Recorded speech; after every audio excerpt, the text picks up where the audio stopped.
So, the proposition of today's podcast is that mental illness is a team sport. What do I mean by that? I mean by that when you have a mental illness, you might have this incredible feeling of loneliness and isolation and feeling like you are all alone doing it by yourself. But if you've got people around you, and most of us do, people that love us, people that care for us, they are going through the mental health journey as well. They didn't ask to play. They probably don't even want to play. Some people play well, some people play badly. This has come out to me this week in something that my wife's done, something that she said, a good thing, a very good thing that she's done. But whenever she talks about my mental illness, I learn something different. And I want to share that today on STP. Might be an emotional one. I don't know. Let's go. Welcome to Shattered the Podcast. STP is the story of my journey from the depths of mental illness to a place where I could live again. Okay. When you have a mental illness, you are not alone. There are people around you, wives, husbands, partners, children, parents, relatives, grandparents, aunts, uncles, co-workers, friends, mates, strangers that you meet on the street. Everybody is a part of your mental illness journey. You are not doing it alone. Let's talk technically for a little bit. If all action is behavior, and behavior is meant to convey a message, you behave in a certain way, you're conveying a message. I'm tired. I want to go to sleep. I'm angry. When you have a mental illness, you don't realize that you are conveying that message to pretty much everybody that you meet. Now, let's talk about the fact that sometimes families don't want to play. They don't want to be part of this journey. And to be honest, I have a mental illness and I don't want to be part of this journey. I don't want my family to be part of this journey. I wouldn't wish this on my worst enemy. Seriously. I think of the person that I hate most in the world. Generally, it's me. I wouldn't wish this on anybody else. It's a thing where, like for me, I don't like believing that I have an impact on people. I don't like the idea that I meet people and I leave an impression. When I was a kid, yeah, it's all I wanted to do. Now I just want to be where I am, do what I need to do, and then go. Almost be a ghost. But not only is that impractical, it's impossible. Especially because I go out to schools and workplaces and universities and talk about mental illness. So I have to understand that I'm making an impact whenever I talk about this stuff. But the biggest impact, the most unintended impact, is the impact on my family. So that is our issue. Mental illness, you can't do it alone. And I'm not saying that you can't live a life and try and heal yourself and all that sort of stuff. I'm saying that if you're living in a community, your community is now part of that mental illness journey. Okay, so my wife has been asked to speak about being a carer, and she's written a beautiful 10-minute speech. It's amazing. But I know that a lot of that speech is about me. There's one part in particular where she talks about how when I first started displaying the mental health symptoms, the behaviors, I became the worst parts of myself. Everything that was good about me, my loving nature, my gentle nature, my caring nature, my ability to just exist in a happy world was gone. And all that was left was the depressed me, the sad me, and the angry me, the worst parts of me. Man, that was devastating when I first read that. It really was. And it caught me by a bit of a shock. But you know what? And that devastation lasted about 3 seconds because instantly my mind went to how terrible would that have been for her and my kids? How terrible would it be to be living with somebody that you don't recognize? Now, when you get married, when you live with somebody, when you're in a committed relationship, there will be things that the other person does that you don't like. It's just the nature of the beast. No two humans can coexist perfectly without any conflict over anything ever. For instance, my wife drinks tea. She leaves the tea bags everywhere. I hate this. And now my daughter is doing the same thing. Massive tea drinker, tea bags everywhere, on the floor, in the sink, in cups that you're putting into the washing machine. Drives me spare. But I love her. I care for her more than I care for myself. She is my best friend. So I've said really early in the relationship, mate, this is not something I want to get upset about, but I just want you to know that I'm having trouble with the tea bags. And to her credit, she altered that behavior. Still, there's tea bags that show up every once in a while, but it's not as bad as it once was. That's a very flippant example of when you live with somebody, you will find the things that you don't like. There are aspects of that person that aren't, you don't necessarily don't like them, but they aren't your favorite. My wife hated when I got depressed, hated it because I became a shell of myself. I was empty, wasn't there. What do you want to do today? I don't care. Do you want to go out? I don't care. Will you go out? Yeah, if you want to. She didn't like my anger. Well, nobody likes anybody's anger. Nobody thinks, oh, I'm so glad that they're an angry person. But every once in a while, she would see that I have a temper. And she would say to me, dude, I find it really confronting when you lose your temper. Cool. I'll work on that. Problem was, I came home and the ability to fix those things and stop those things and making the effort to be different was out of my capability. I couldn't do it. I quite literally could not just say, okay, I'm not going to be depressed today. You can't. So I became the worst version possible of myself. Now, we said it when we did our vows. Everybody says it, for better or for worse, for richer or for poorer, in sickness and in health. I know when I said that, I meant it. If she became a quadriplegic, I would still love her. I would still be with her. Um, Nothing would change in my devotion to her. Surprisingly, or not surprisingly, because I knew her well, I know that she said and meant the exact same thing. How many marriages don't last? Because when they take that vow, they're not serious. They're not thinking that, oh, what if the worst happened and you were sick or you were poor?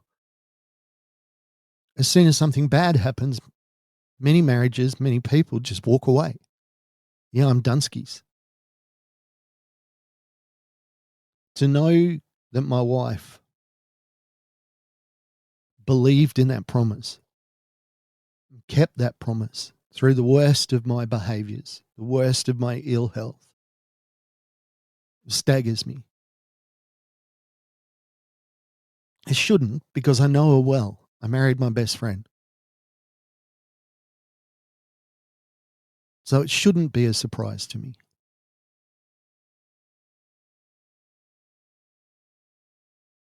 When she said that, it really brought home for me the fact that nobody goes through mental illness alone. It's a team sport, and it's not like there's people sitting around at a grandstand watching a sport and they can go on the field. It's like, no, you're on the field. It's like when you played, you know, dodgeball at school, or in Australia we played brandings. Can you believe we called a game brandings? You had to chase people around and throw a ball at them. If you got hit with the ball, you were then in, and you had to try and hit other people with the ball. It was called brandings because if you throw a tennis ball hard enough, it will leave a mark on somebody, and it will leave a brand on them. Brandings. Tell my kids that, and they're like, "That was a game that you used to play?" It's like, yeah, we won't talk about British Bulldog or, some of those other ones that we used to play. It's like in gym class when the teacher says, "You are all playing dodgeball today." And you get the one or two that are like, "Oh, I'm not going to play. I don't want to play." Coach is like, "Nah, you're playing, whether you want to or not." That's what mental illness does. Everybody around you, everybody in your class, in your area, in your sphere of influence is playing the game, whether they want to or not.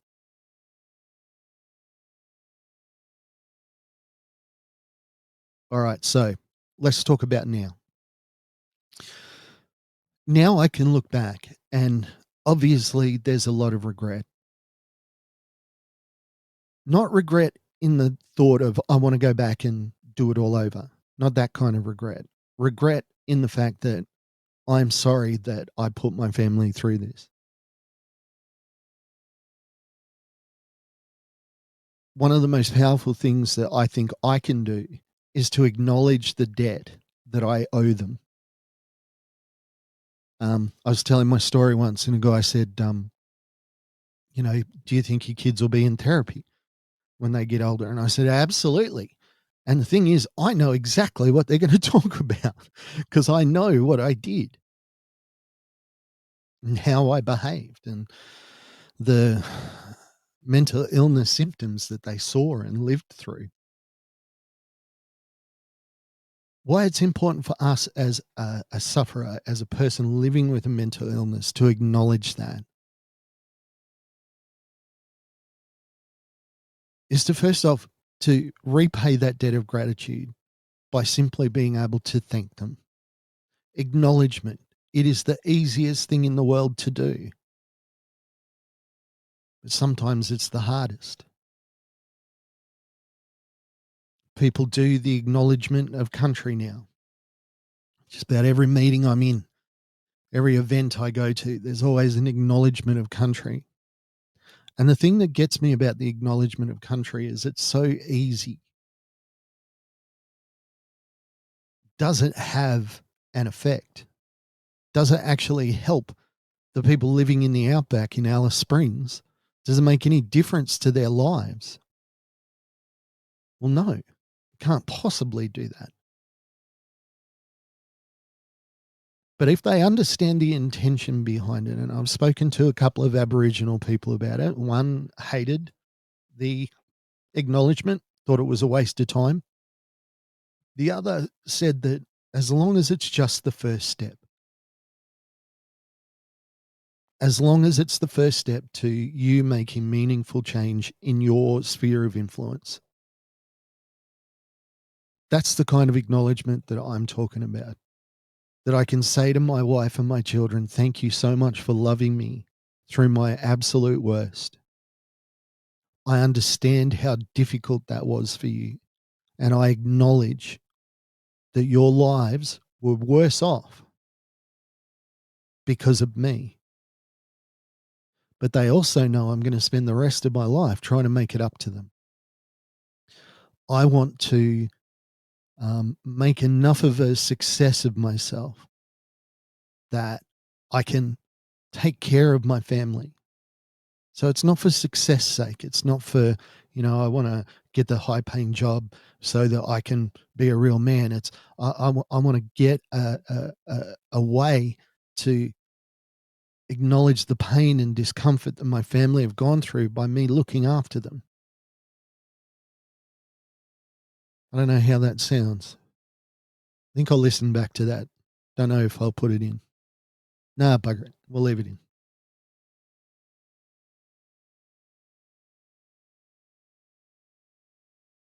I acknowledge that I have dragged a lot of people into my mental illness. It's hard because friendships are tough for me. Um, I want to talk about motivation.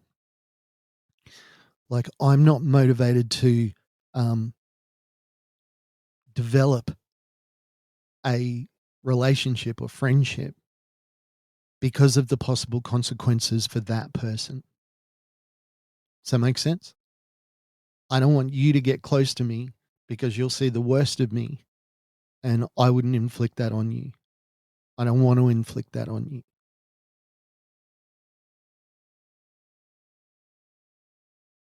I know some really special people in my life. I've been blessed to befriend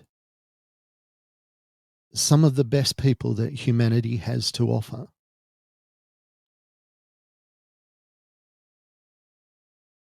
And I hugely regret the fact that those relationships have become distant, not because of them, not because of their choices, not even because of my choices, but because of my fear, because of my hatred of myself and this reluctance to inflict myself on the people around me. Now, I'm very self aware when it comes to this. Being a behavior expert before I got hurt helped because I can analyze my behavior. Doesn't excuse it, doesn't make it any easier to live with. But the message today is to those people that are living with mental illness, understand that the people that are around you are struggling as well. Now, you might not be able to mitigate or erase that suffering because you've got a mental illness. The things that you're going through is stuff that you can't help.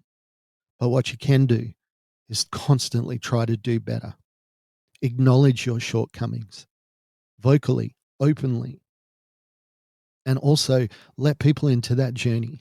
Say, you know what? I did drop the ball. And this is what I'm going to do next time to make sure that I don't. With a family outing, there are times that I can't go. I just can't because my mind is in a place where if I spend time out trying to expend energy, it's not going to go well. It's not going to be a success. Yes, it means that my family has taken a lot less family outings than I'd hoped. But at the same time, being able to say to them, look, I'm sorry. You guys go. You have a great time.